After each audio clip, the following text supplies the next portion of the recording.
오늘 12월 마지막 주일 예배입니다. 오늘 말씀 제목을 믿음의 성숙도를 알려면 그런 제목인데요. 믿음의 성숙도를 안다라고 하는 것은 내 믿음이 어느 정도 성숙해져 있는가, 믿음의 성숙의 정도를 알고 싶으면 그런 뜻입니다. 자, 1년 지났으니까 1년 동안에 또 믿음이 많이 또 자라나야 되지 않겠습니까? 그래서 1년 동안 우리 믿음이 또 얼마나 더 자라났고 얼마나 더 성숙해졌을까, 그것을 좀 알아보는 그런 시간이 되어지기를 원합니다. 오늘 말씀의 1절에 시작하는 말씀이 그리스도이심을 믿는 자, 예수께서 그리스도이심을 믿는 자마다 하나님께로부터 난 자니 하나님께로부터 난 자다라고 하는 의미, 이것은 온전한 그리스도인을 의미하는 거죠. 우리가 믿음이 정말 성숙해져 있는 그런 믿음의 삶을 말하는 것으로 볼 수가 있습니다. 그래서 얼마나 내 믿음이 온전한 믿음이고 얼마나 믿음이 성숙한 사람이냐, 그를 좀 알아보는, 한번 자신을 체크해보는 그런 시간 되기를 원하는데요. 문제는 무엇으로 기준을 삼느냐라는 거죠. 내 믿음의 정도를, 성숙도를 측정하려면 무엇을 기준으로 삼아야 되느냐. 그냥 단순히 예수를 오래 믿었으니까, 집안이 다 믿는 집안이니까, 교회 열심히 봉사하니까, 이런 것 가지고, 그것 가지고 판단하기는 어렵고요. 중요한 것은 우리가 외적인 모습이 아니라 우리 속 사람이 어떠냐가 중요한 것인데, 그래서 오늘 본문의 말씀 속에서 이 믿음의 성숙도를 측정할 수 있는 기준이 무엇인지를 몇 가지를 찾아보려고 합니다. 자, 그래서 오늘 말씀 속에 우리의 믿음의 정도, 성숙도를 측정할 수 있는 기준, 첫 번째 기준이 뭐냐? 첫 번째 기준은 역시 사랑이죠. 사랑. 1절의 말씀에 그 하나님께로부터 난 자니 또한 낳으신 이를 사랑하는 자마다 그에게서 난 자를 사랑하느니라. 그에게서 난 자는 믿음의 사람들이죠. 다른 믿음의 형제들을 사랑한다. 2절에도 뒤끝에 보면은 이로써 우리가 하나님의 자녀를 사랑하는 줄을 아느니라. 하나님의 자녀를 사랑한다. 다른 믿음의 형제들을 사랑하는 것이다. 그런 말씀입니다. 자, 그래서 믿음의 성숙도를 알려면 무엇으로 알아야 되느냐? 첫 번째가 사랑의 정도다. 우리가 다른 사람의 영혼을, 형제를 얼마나 사랑하느냐, 그 사랑의 정도로 우리의 믿음의 성숙도를 판가름할 수가 있다라고 하는 그런 말씀입니다. 이 사랑이라고 하는 것은 우리 신앙생활의 뿌리다라고 말할 수가 있죠. 하나님은 사랑이시니 우리가 하나님을 믿는 것은 바로 하나님의 사랑을 가지고 우리가 하나님 앞에 신앙생활하는 것이고, 우리가 하나님을 사랑한다라고 하는 것도, 우리가 하나님을 사랑하는 방법이 뭐냐? 결국은 이웃을 사랑하는 것, 형제를 사랑하는 것이 바로 하나님을 사랑하는 것이다. 이것이 믿음의 뿌리가 바로 사랑이다라는 거죠. 뿌리가 든든해야 나무가 든든히 서듯이 우리가 사랑하는 마음이 풍부할 때에 우리의 믿음이 든든하고 또 하나님께서 기뻐하시는 그런 성숙한 그리스도인이 된다라고 하는 그런 말씀입니다. 그래서 바울 사도는 믿음과 또 소망과 사랑 중에 그 중에 제일은 사랑이라 그랬죠. 그 말씀이 무슨 뜻입니까? 믿음도 소망도 당연히 중요한 것이지만 최우선순위는 사랑이다. 사랑이 최우선이 되어져야 된다라고 하는 그런 말씀이죠. 그래서 바울 사도는 방언이나 천사의 말을 할지라도 사랑이 없으면 소리나는 꽹과리에 불과하다. 방언이나 예언이나 이런 귀중한 은사들, 많은 은사들이 있지만 그 은사들 중에서 최우선 순위는 뭐냐? 사랑이라는 거죠. 사랑이 가장 우선 되어지는 것이다. 그런 말씀이고요. 산을 옮길 만한 믿음이 있을지라도 사랑이 없으면 아무것도 아니다. 산을 옮길 만한 믿음, 큰 믿음이죠. 그러나 그 믿음도 사랑이 없으면 아무것도 아니다. 그 얘기는 뭡니까? 사랑이 믿음보다도 우선되어지는 것이다. 이 사랑이 있는 그런 믿음이어야 하나님께서 인정하시는 그런 믿음이다. 그렇게 말씀을 하죠. 그리고 예수님도 우리가 하나님 앞에 예물을 드리려면 먼저 가서 형제와 화목하고 와서 드려라 그랬어요. 그 얘기는 뭡니까? 그것은 예배나 하나님 앞에 봉헌하는 것이나 이런 것도 사랑보다 우선되어지는 것은 아니다. 그렇죠? 형제를 사랑하는 것이 예배나 봉헌보다도 우선되어지는 것이다. 계속 이렇게 말씀하고 있습니다. 그래서 우리는 늘 듣는 얘기라고 생각하지 말고요. 이 사랑이 우리 신앙생활의 최우선순위구나. 하나님께서 가장 중요하게 여기시는 것이구나. 그래서 우리가 다른 사람 영혼을 사랑하는 것이 우리의 믿음의 성숙도를 높이는 것이다. 그렇게 생각해야 될 줄로 믿습니다. 우리가 요한 1서를 계속해서 지금 보아왔는데요. 요한 1서의 내용이 서로 사랑하라 이고요. 만약에 형제를 미워하면 뭐라고 그랬어요? 여전히 어둠 속에 속한 것이고 또 그것은 거짓말하는 것이고 하나님을 믿는다, 하나님을 사랑한다는 말이 그 자체가 거짓말이고 그리고 하나님께 속한 자가 아니다. 형제를 미워하면 이거는 하나님께 속한 자가 아니다. 이 사랑이 얼마나 중요하냐. 사랑이 모든 믿음의 뿌리가 되는 것이고 이 사랑이 신앙생활의 가장 이 성숙도를 측정하는 기준이 되어지는 것이다. 그렇게 말씀을 하고 있습니다. 저는 사역을 하면서 늘 마음에 괴로움을 주는 본문이 하나 있어요. 그게 뭐냐면 에베소서 3장 18절의 말씀에 지식에 넘치는 그리스도의 사랑을 알아. 이 말씀이 계속 걸립니다. 왜냐하면 제가 목회하면서 가장 중요하게 생각하는 것은 설교죠. 설교 준비하는 것. 늘 말씀 보고 어떤 지식을 얻으려고 하고 사람들에게 지식을 전하려고 하는 것, 이것만 주로 많이 신경을 쓰는데 실상은 그 지식에 넘치는 그리스도의 사랑이 그 지식을 뛰어넘어야 된다. 지식보다는 사랑이 더 넘쳐야 된다. 그런 말씀인데 제가 그렇게 못하니까 맨날 고민하고 생각하는 것은 지식의 부분이고 오히려 사랑을 실천하는 것은 그 뒤가 되어지고 이러기 때문에 그 말씀만 생각하면 이게 자꾸 괴로움을 주는 그런 모습을 보입니다. 물론 설교 준비뿐만 아니라 실생활 속에도 그렇고요.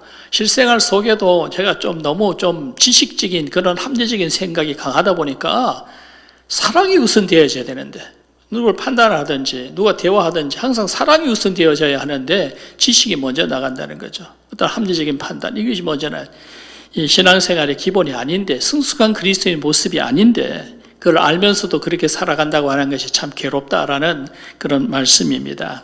오늘 우리는 어떤 것이 우리 성숙한 신앙의 기준이 되어져야 하느냐, 다른 사람의 영혼을 정말 사랑하는 그런 사람이 되어지기를 원합니다. 물론 여기서 말하는 이 사랑이라고 하는 것은 그냥 아무 사랑이나 그런 건 아닙니다. 얌전간에 그냥 자연스럽게 생겨나는 그런 사랑의 감정, 그런 것을 의미하는 것은 아니죠. 여기서 말하는 이 모든 신앙생활의 성숙도를 기준하는 그 사랑이라고 하는 것은 그리스도의 사랑을 본받은 것을 말하죠. 그리스도의 사랑, 희생이 따르는 사랑이고요. 정말 너그러움이 있는 용서가 따르는, 어쩌면 아픔이 따르는 그런 사랑을 말합니다. 이런 사랑을 우리가 실천할 때에 바로 우리가 믿음이 성숙해 있는 사람이다. 정말 성숙한 그리스도의 모습이다. 그렇게 판단을 할 수가 있겠다라는 말씀입니다. 마태복음 25장에 보면은 마지막 때에 주님이 오시면은 양과 염소로 구분을 한다 그랬죠. 양은 오른쪽으로, 염소는 왼쪽으로 이렇게 분류를 한다라고 했습니다. 그런데 양을 구분하는 기준이 뭡니까? 쭉 우리가 주님 앞에 가면은 그런 양이고 염소고 이렇게 놔두신다고 했는데 양을 구분하는 그 기준이 뭡니까? 그 말씀에 마태복음 25장에 뭐라고 되어 있어요? 내가 굶주렸을 때에 먹을 것을 주었고, 너는 내가 목마를 때에 마실 것을 주었고, 내가 헐벗었을 때 입을 것을 주었고, 내가 병들었을 때 나를 돌아보았고, 내가 옥에 갇혔을 때에 나를 찾아와 보았다. 제가 언제 그렇게 했습니까? 네가 어린 소자에게 하나에게 한 것이 바로 내게 한 것이다. 양을 분류하는 기준이 뭡니까?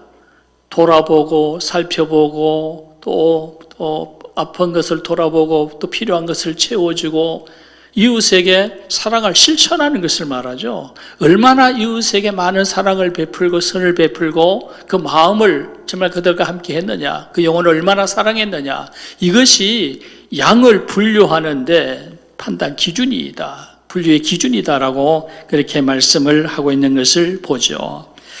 자, 그렇기 때문에 우리가 내 믿음이 얼마나 성숙해져 있는가라고 하는 것을 알려고 하면은 것은 일대 다른 것을 보지 말고요, 우선 내 속에 다른 사람을 얼마나 사랑하느냐, 다른 사람의 영혼을 얼마나 사랑하냐, 그 사랑의 마음이 내가 얼마나 풍성하냐, 이것을 돌아보시고 판단하시고 그것으로 내 믿음의 어떤 성숙의 정도를 구분하는 그런 모습들이 되어질 수 있기를 원합니다. 물론 우리의 믿음이 성숙해지기를 원하고 자라나기를 원한다면 이 사랑의 마음이 더 많아져야 되겠다, 그런 마음들이 되어질 수 있기를 원합니다. 다음에 두 번째로 우리의 믿음의 성숙도를 판단하는 두 번째 기준은 뭐냐? 두 번째 기준은 순종입니다. 순종. 3절의 말씀 보면요, 3절 보면 하나님을 사랑하는 것이 이것이니 우리가 그의 계명들을 지키는 것이라. 그의 계명들은 무거운 것이 아니로다. 그런 말씀이 있습니다. 그의 계명을 지키는 것이다 그랬는데, 우리가 흔히들 첫째 되는 계명이 뭐냐? 하나님을 사랑하고 이웃을 사랑하는 것이다. 계명을 지킨다 그러면 사랑하는 것이라만 생각하는데, 그런데 오늘 이 3절의 말씀에 보면은 그의 계명들을 지키는 것이라고 그랬어요. 계명들, 사랑만 말하는 것이 아니라는 얘기죠. 사랑하는 것은 첫 번째 계명이지만 그 외의 계명들이 많이 있습니다. 이 계명들을 지키는 것, 한마디로 말하면 하나님의 말씀을 순종하는 것, 하나님의 말씀에 순종하는 것, 이것이 우리 믿음의 성숙도를 판단하는 기준이다. 내가 얼마나 하나님의 말씀에 순종을 잘하느냐, 그것으로 볼 수가 있다, 그런 말씀입니다. 순종이라는 것이 뭐냐? 순종이라는 것은 하나님을 내 삶의 주인으로 삼고 우리가 하나님 말씀에 그냥 순종하는, 복종하는 것을 말합니다. 하나님은 주인이시고 우리는 그의 종이고, 하나님을 창조하신 하나님이시고 우리는 그의 피조물인데, 우리가 하나님 앞에서 자꾸 내 생각을 이야기하고 자기 소견을 말하고 자기 감정을 이해하고 이런 것이 아니라는 거죠. 우리는 하나님이 내 삶의 주인이시고 나의 창조주시니까 우리는 하나님의 말씀에 무조건 순종한다, 그런 생각을 가져야 하고 내 삶을 하나님 앞에 맡겨버리는 것을 의미하는 것입니다. 그 때문에 이것이 얼마나 우리의 믿음의 중요한 모습이냐, 우리의 믿음이 좋나 나쁘냐는 것은 하나님의 말씀에 순종하고 내가 내 삶을 맡겨버리는 것이고, 하나님 앞에서 내가 내 권리를 내려놓는 것을 의미하는 것이다. 내 생각이 어쨌든, 내 감정이 어쨌든 이게 중요한 것이 아니고, 어떤 내가 살아온 삶의 방식 이런 것이 중요한 것이 아니고, 그것을 다 내려놓고 하나님의 말씀에 무조건 복종하고 순종하는 것, 이런 모습, 이런 것이 믿음이 얼마나 성숙한 믿음이냐 판단할 수가 있는 것이다, 그런 말씀입니다. 예수님도 누구든지 나를 따라오려거든 자기를 부인하고 십자가를 지고, 자기 십자가를 지고 따라오라. 자기를 부인하고라는 것이 뭡니까? 자기의 어떤 권리를 포기한다는 것을 말하는 거죠. 하나님 앞에서 우리가 삶을 살아가는데 자기 생각, 자기 주장, 그저 자기의 생각을 자꾸 주장하는 이런 모습들 내려놓아야 된다는 거죠. 그걸 내려놓고 하나님의 말씀에 그냥 복종할 수 있는 그런 사람들이 되어지기를 원합니다. 자기 십자가를 지고 따라오라라고 할 때에는 뭔가 희생이 있어야 되고요, 거기 순종이 있어야 된다. 우리가 하나님 앞에 기도하고 하나님 앞에 경건한 삶을 살고 은혜를 구하는데 하나님께서 물론 우리의 기도를 들으시는데 가끔은 하나님이 우리의 기도를 들으시기 전에 어떤 희생이나 순종을 요구하실 때가 있어요. 왜 그걸 요구하실까? 하나님 그냥 기도하면 하나님 그냥 들어주시지. 뭐 또 하나님께서 자꾸 이걸 하라 저렇게 하라 또 뭘 그렇게 요구를 하실까? 이유가 뭡니까? 그것은 바로 우리의 시험, 우리의 믿음을 시험해 보는 겁니다. 과연 하나님께서 우리의 기도를 들어주실 만한가? 하나님께서 그런 기도를 들어주었을 때에 우리가 그것을 감당할 수 있는 그런 믿음이 되어지는가? 믿음을 한번 하나님께서 시험해 보시기 위해서 가끔은 희생을 요구하시기도 하고요. 어려운 순종을 하나님께서 원하시기도 한다는 거죠. 예를 들면 아브라함 같은 경우 하나님은 아브라함에게 이삭을 바쳐라 말씀하셨어요. 아브라함이 100세에 얻은 아들, 그 외아들, 그 독생자인데 그 이삭을 하나님 앞에 제물로 드려라. 참 순종하기 어려운 부분이지 않습니까? 그러나 아브라함은 아무 말 하지 않습니다. 하나님께서 말씀하실 때 그대로 순종합니다. 그 순종하고 이삭을 제단 위에 올려놓았죠. 그때 하나님께서 멈춰라. 이제 네가 나를 사랑하는 줄 내가 알겠다. 그리고 하나님은 다시 아브라함에게 축복을 하십니다. 하늘의 뭇별과 같은 네 자손을 많게 하겠다. 그러잖아요. 결국은 하나님께서 아브라함의 믿음을 시험해 보시는 것이 순종이자 네가 순종하느냐 순종하지 않느냐를 보셨고요. 순종했을 때에 하나님은 아브라함에게 더 큰 복을 주시겠다. 하나님은 다시 아브라함에게 축복을 하시는 그런 모습을 우리가 볼 수가 있습니다. 그렇기 때문에 순종이 우리의 믿음을 측정하는 기준이 되고요. 순종이 우리가 하나님 앞에 더 축복을 많이 받을 수 있는 그런 기준이 되어진다라는 말씀입니다. 반대적인 예를 들면 사울을 들 수가 있죠. 사울은 이스라엘 초대 왕이 되었습니다. 엄청난 혜택을 받은 사람이죠. 그런데 어느 날 아말렉과의 전쟁에 나갈 때에 사무엘이 하나님의 뜻을 전했습니다. 이 아말렉은 이스라엘 백성들이 가나안에 들어올 때 가장 많은 그 반대를 하고 방해를 했던 족속이에요. 하여튼 시시때때로 이스라엘 괴롭혔던 그런 족속입니다. 하나님께서 아말렉과의 전쟁에서 이 아말렉의 전쟁에서 어떤 하나도 남기지 말아라. 아무것도 남기지 말고 멸하라. 그렇게 말씀하셨는데 사울이 전쟁에 나가서 승리를 얻는데 좋은 소나 아니면 양 좋은 것들을 빼돌렸습니다. 그랬잖아요. 그래서 사무엘이 물어봅니다. 하나님께서 남기지 말라고 했는데 이 양떼 소리는 무슨 소리냐 했을 때에 사울이 돌려대죠. 그거는 하나님 앞에 제사 드리려고 좋은 놈 따로 빼놓은 겁니다. 사무엘이 뭐라고 얘기합니까? 순종이 제사보다 낫습니다. 제사보다는 순종이 낫습니다. 순종을 해야 된다. 순종하지 아니함으로 말미암아 결국 사울은 하나님께 버림을 받게 되어지는 것을 보죠. 순종한 사람은 축복을 받고 순종하지 않은 사람은 버림을 받는 것을 볼 때에 결국은 순종이 뭐냐? 믿음의 성숙도를 측정하는 기준이 된다. 오늘 순종을 잘 해야 될 줄로 믿습니다. 하나님은 여러 가지 계명들을 우리에게 말씀하셨고요. 우리는 그 계명들 하나님 말씀에 순종하는 사람들이 되어야 됩니다. 안식일을 거룩히 지키라. 안식일을 거룩히 지키려면 물질적인 손실도 올 때가 있고 여러 개 삶의 불편함이 있을 수 있습니다. 많은 손실이 올 수 있어요. 그러나 하나님이 거룩히 지키라고 하면 거룩히 지키는 거죠. 그냥 순종을 해야 된다라는 겁니다. 때때로 하나님은 우리에게 일을 맡깁니다. 사명을 주십니다. 사명을 주시지만은 하나님께서 어떤 때는 참 우리가 하기 싫은 일을 맡아라고 하실 때도 있고요. 내 취향에도 맞지도 않고 시간적으로 너무 바빠서 못할 일도 있고 그렇습니다. 그런 일들을 우리에게 맡기시는데 그럴 때에 우리가 이런저런 핑계를 대지 말아야 된다는 거죠. 하나님 이거 나 싫어하는데요. 내 취향에 맞지도 않는데요. 난 너무 바빠서 못하는데요. 그렇게 하지 말라는 거죠. 하나님 뜻에 순종해야 된다. 우리가 내 형편, 내 생각, 내 어떤 취향 이런 것을 하나님 앞에 이야기할 입장이 아닙니다. 얼마나 내 믿음이 부족하면 하나님 앞에 이런저런 핑계를 대고 자기 생각을 주장하고 자기 얘기를 하겠느냐. 믿음의 성숙도를 판가름할 수 있는 것은 어떤 경우에로도 우리가 하나님의 불순종하지 아니하고 순종하는 그런 모습을 보일 수 있어야 될 줄로 믿습니다. 가끔은요. 오른 뺨을 맞거든 왼 뺨을 돌려대라 그런 말씀도 하셔요. 참 되겠습니까? 누가 나가 오랜밤을 때리면 화가 벌컥 나죠. 그런 그냥 뭐 죽을 듯이 담배 피우고 싶은 마음이 생기죠. 그런데 왼뺨을 돌려대라. 그 말에도 순종할 수 있기를 바랍니다. 순종하면 하나님께서 놀라운 일을 행해 주실 줄로 믿습니다. 톨스토이가 어느 날 자기 어린 딸이 바깥에서 놀다 들어오는데 울고 들어와요. 왜 그러냐라고 하니까 동네 어떤 남자아이가 때리고 놀리고 괴롭혔다라는 거예요. 그러면서 아빠 가서 그 아이를 때려주라고. 그러니까 톨스토이가 그랬어요. 내가 그 아이를 때리면 걔는 나는 너와 완전히 원수가 되지 않겠느냐. 잠깐만 기다려봐라. 샌드위치를 하나 만들어가지고 가서 그 애한테 이걸 갖다 주라고 그랬답니다.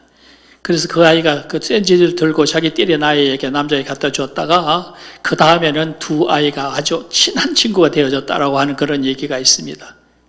우리 하나님 말씀을 들으면은 순종하면은 손해보는 것 같지만 하나님은 놀라운 일을 우리에게 행하시고 우리의 삶을 변화시켜 놓으신다는 사실을 우리가 믿는 믿음이 있어야 됩니다. 바로 그래서 우리가 순종하는 것이 믿음의 척도가 될 수 있다라고 하는 그런 말씀이죠. 자꾸 하나님 앞에서 자기 생각 얘기하고 자기 주장하고 자기 어떤 소견을 얘기하고 그거는 이스라엘 백성들의 전문입니다. 이스라엘 백성들은 항상 그랬어요. 하나님께서 말씀하시는 것, 선지자들이 얘기를 하면은 이스라엘 백성들은 계속 뭐 자기들의 소견을 얘기하고 지금까지 살아온 방식을 얘기하고 어떤 전통을 얘기하고 하나님의 말씀에 순종하지 아니하는 것, 이스라엘 백성들이 그게 전문이었었어요. 결국은 이스라엘 백성들은 하나님이 그렇게 그들을 사랑했고 하나님이 그들을 놓치지 아니하시려고 엄청나게 애를 쓰셨지만 그러나 끝까지 하나님께 순종하지 않았기 때문에 하나님은 이스라엘을 포기하시고 그들을 버려두신 것 우리가 잘 알고 있는 문제입니다. 오늘 우리가 하나님의 말씀에 얼마나 순종을 잘하느냐, 얼마나 내 생각을 내려놓느냐, 하나님 앞에 얼마나 내가 내 권리를 포기하고 그저 하나님의 말씀에 따라 복종하느냐, 이것이 우리의 믿음의 성숙도를 측정하는 기준이 되어진다. 말씀에 순종을 잘하는 그런 그리스도인 되어지기를 원합니다. 자, 다음 세 번째로 우리의 믿음의 성숙도를 측정하는 기준은 세 번째로는 승리입니다. 승리. 오늘 말씀에 세상을 이기는 것이다. 4절의 말씀에 무릇 하나님께로 난 자마다 세상을 이기느니라. 세상을 이기는 승리는 이것이니 우리의 믿음이니라. 그렇게 되어 있죠. 세상을 이기는 것, 승리. 이것이 우리 신앙생활의 성숙도를 판단하는 것이다. 다시 말하면은 우리가 믿음의 삶을 살면서 우리가 세상의 유혹에 넘어가지 아니하고 또 세상이 어떤 우리를 박해를 하거나 위협을 해도 두려워하지 아니하고 꿋꿋하게 자신의 믿음을 지켜가는 것 있죠. 이게 세상을 이기는 모습, 이런 모습, 그런 모습이 우리 속에 많이 있을 때에 그 사람이 믿음이 성숙한 사람이다. 그렇게 말한다라는 거죠. 바울 사도가 디모데에게 보낸 편지 속에 디모데후서 3장 5절의 말씀에 경건의 모양은 있으나 경건의 능력을 부인하는 자들로부터 돌아서라 그랬죠? 경건의 모양은 있지만 경건의 능력을 부인하는 자들로부터는 돌아서라. 그런 사람들은 상대하지 말아라. 그런 뜻입니다. 경건의 모양만 있고 경건의 능력을 부인하는 사람들이 어떤 사람들입니까? 말로는 예수 믿는다고 하고요. 말로는 경건한 삶을 사는 것 같은데 계속해서 세상에 넘어지는 사람들. 세상 유혹에 빠지고 세상에 빠져들어가고 세상과 타협하고 살아가는 이런 사람들의 모습들. 경건의 능력이 전혀 없습니다. 세상을 이기는 모습이 전혀 없습니다. 이런 사람들은 더 이상 상대하지 말아라. 그런 사람들로부터는 돌아서라. 그렇게 말씀을 했습니다. 오늘 우리가 세상에 살 때에 내가 정말 얼마나 믿음이 성숙한 사람이냐 알고 싶으면 내가 세상의 유혹을 잘 물리치느냐, 사탄의 어떤 유혹을 내가 물리치고 세상을 이기는 그런 힘이 내 속에 얼마나 있느냐, 이런 것으로 판단을 할 수가 있다. 사탄은 언제나 우리를 넘어뜨리려고 합니다. 사탄은 우리를 위협하기도 하고요, 때때로는 또 유혹하기도 하고 우리를 넘어뜨려 실망하게 하고 실패하게 하고, 그래서 우리가 실망함으로 말미암아 결국은 무력한, 정말 아무 힘이 없는 그런 능력을 부인하는 그런 그리스도인 되게 만들려고 한다. 오늘 우리는 사탄의 그런 전략을 알고 세상을 이기는 그런 사람들 되어질 수 있기를 원합니다. 바울 사도를 보시면요, 바울은 얼마나 많은 그 위협을 당하고 얼마나 세상으로부터 바울은 어떤 공격을 당한지 모릅니다. 그렇죠?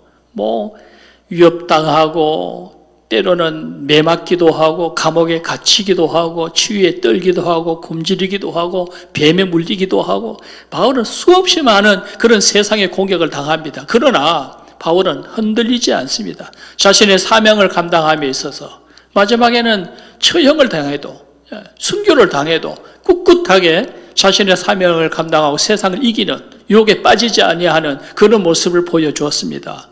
오늘 우리는 바울에게서 그런 모습을 본받아야 된다라는 말씀이죠. 세상을 이기는 그런 모습, 승리의 자의 모습, 이런 모습을 보여줄 수 있는 사람들 되어질 수 있기를 원합니다. 이 세상이라고 하는 것이 바깥에만 있는 것이 아니죠. 이 세상이라는 것은 우리 속에 들어와 있습니다. 이미 우리 속에 어떤 세상적인 탐욕, 정욕, 자기를 자랑하고 싶은 마음, 명예를 좋아하는 것, 돈을 사랑하는 것, 우리 속에는 그런 죄의 생각들이 가득 차 있죠. 이런 것들, 요한일서 2장 16절 말씀에 지난번 우리가 보았습니다마는 이런 육신의 정욕, 어떤 안목의 정욕, 이생의 자랑, 이런 것들은 하나님으로부터 온 것이 아니요 세상으로부터 온 것이다 그랬죠. 세상으로부터 우리는 우리 속에 이미 그런 것들이 잔뜩 들어와 있는 것을 압니다. 이런 것들을 우리가 이겨야 된다. 우리 속에서 다 그것을 내버려야 된다. 내보내야 된다는 거죠. 이런 것, 우리가 그런 모습으로 우리가 세상을 이기는 사람들이 되어지기를 원합니다. 위협도 두려워하지 아니하고 어떤 죄의 유혹이 우리 속에 생겨날 때에 그것을 믿음으로 물리치고 경건한 그런 모습을 지켜갈 수 있는, 하나님 앞에 자랑스럽게 쓸 수 있는 그런 하나님의 사람들이 되어지기를 원합니다. 그래서 믿음의 성숙한 그런 모습이 되어질 수 있기를 원합니다. 우리가 그렇게 살려면은 세상을 보아서는 안 됩니다. 우리가 세상을 바라보고 자꾸 세상에 관심을 가지고 우리의 속에는, 인간의 속에는 육체의 소욕이 있기 때문에 그 세상을 싫어하는 것이 아니라 오히려 좋아하는 성향이 있어요. 이때 자꾸 세상을 바라고 세상과 가까이 살려고 하면은 절대로 세상 못 이깁니다. 우리는 더 멀리 바라봐야 돼요. 하나님의 나라를 영원한 하나님의 나라를 바라보는 그런 삶을 살아야 됩니다. 이 땅에 눈에 보이는 것이 참 아무것도 아니다. 다 버려두고 갈 것들이고 이것들이 우리의 영혼을 더럽히는 것들이고 오히려 그것에 빠져들면 안 된다는 생각을 가지고 더 멀리 하나님의 나라를 바라보는 그런 영적인 그런 시선이 우리 속에 있어야 된다라는 말씀입니다. 옛날 독일의 히틀러 시대에 그 마르틴 니밀러라고 하는 그 목사님이 계셨는데 히틀러 정권에 저항하다가 감옥에 들어갔죠. 감옥에 들어갔는데 이분이 계속해서 히틀러 정권을 반대하고 하니까 어떤 독방에다 가두었어요. 독방에 가두었는데 독방에 조그만 창이 하나 나와 있는데 그 창에 내다보니까 하필이면 거기가 교수형하는 교수대가 눈앞에 있어요.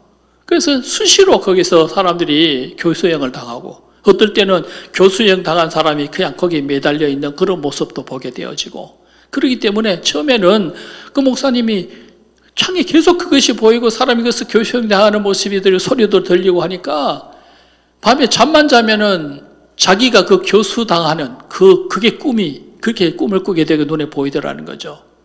그래서 어느 날 하나님 앞에 기도하면서 깨달은 게 뭐냐 하면은 내가 왜 저 교수들을 보면서 왜 내가 죽음당하는 내 모습을 자꾸 상상을 하느냐. 저 교수들을 바라면서 십자가에 못 박히신 그리스도를 생각해야지. 그리스도를 묵상을 해야지. 왜 내가 자꾸 내 죽음을 생각하느냐. 회개를 하고 하나님 앞에 기도하고 이제부터는 그 십자가 교수됨에 보여지면은 주님의 십자가, 그리스도의 십자가를 생각했다고 합니다. 그랬더니 마음에 평안이 찾아오고 오히려 이 감옥 독방에 있는 것이 주님과 대화하는, 주님과 속삭이는 그런 밀실이 되어지더라라고 하는 그런 고백을 했습니다. 오늘 우리는 세상 속에 살면서 세상을 완전히 뿌리치고 세상을 완전히 이긴다라는 것이 얼마나 힘든 일인지 모릅니다. 우리는 그 속에서도 멀리 하나님의 나라를 바라보고 영원한 나라를 소망하는 그런 삶을 살아갈 수 있기를 원합니다. 또 그렇다 할지라도 실제로 이기긴 참 힘듭니다. 왜냐하면 스스로 힘으로 우리가 세상을 이기고 물리친다는 것은 어렵죠. 왜냐하면 오히려 우리 속에는 육체의 소욕이 오히려 그것을 더 따라가는 그런 성향이 있기 때문에 우리는 성령의 도움을 받아야 됩니다. 육체의 소욕을 이기려면 성령의 소욕이 우리 속에 넘쳐나야 되고요. 우리는 기도하면서 묵상하면서 성령의 충만함을 받기를 원하고 성령께서 우리 속에 역사하시고 성령께서 내 생각을 주장해 주시기를 간구하는 그런 믿음의 삶을 살아가야 될 줄로 믿습니다. 성령의 힘으로 세상을 이기는 사람 되어지기를 원합니다. 오늘도 악한 영들은 우리를 어떻게 유혹할지 모릅니다. 육체의 소욕을 일으키기도 하고요. 또 암흑의 정욕을 일으키기도 하고요. 우리 속에 어떤 욕망을 가지도록 계속해 그렇게 이 사탄의 역사를 하죠. 그러나 우리는 성령의 능력으로 그런 것을 이길 수 있기를 바랍니다. 그것을 잘 이기는 사람이 믿음의 사람이고요. 우리 유혹을 잘 뿌리치는 사람이 믿음이 성숙한 그리스도인이라고 하는 것을 깨달아 아시기를 바랍니다. 자, 그래서 오늘 1년의 마지막 주일, 과연 나는 내 믿음은 얼마나 더 자라났고 얼마나 더 성숙해졌는가 한번 판단해 보시기 바랍니다. 신앙생활을 얼마나 내가 오래 했느냐, 내가 성경을 얼마나 많이 아느냐, 내가 얼마나 많이 봉사를 하느냐, 능력 있게 정말 하나님의 일을 하느냐, 그런 거 말고 오늘 말씀의 기준에서 내가 얼마나 다른 사람의 영혼을 사랑하느냐, 또 내가 얼마나 하나님의 말씀에 순종하고 내 생각을 내려놓는 그런 삶을 내가 살아가고 있는가. 또한 내가 세상 속에서 얼마나 세상의 유혹을 뿌리치고 얼마나 경건하고 얼마나 신실한 그런 그리스도의 모습으로 살아가느냐. 자신을 돌아보며 자신의 신앙을 키워갈 수 있는 그런 하나님의 사람들이 되어질 수 있기를 원합니다. 믿음의 성숙한 그런 그리스도인이 되어져서 하나님께서 사랑하시고 하나님께서 더 귀하고 아름답게 사용하는 그런 믿음의 삶을 살아갈 수 있기를 원합니다. 하나님께서 함께 하시고 하나님께 평강과 놀라운 은혜를 베풀어 주실 줄로 믿습니다. 기도하겠습니다.